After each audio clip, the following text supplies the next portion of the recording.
Langya. Napakasira ulo na itong huling pasahero ko. Wala mo yung pagbintangan ako. Sinisilipan ko daw siya. Sabi sa akin, kuya kanina ka pa ha. Sabi ko, ano po yun?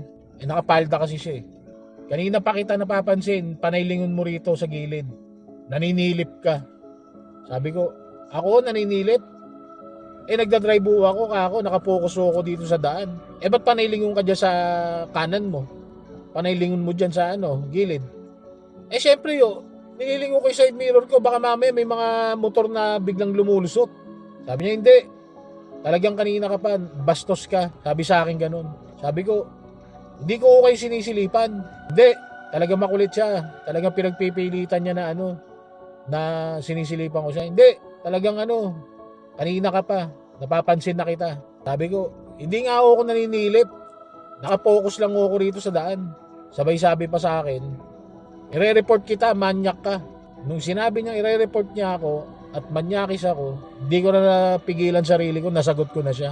Sabi ko, di report mo. Kalalaki mong tao, nagsusot ka ng tibak. Labas naman itlog mo.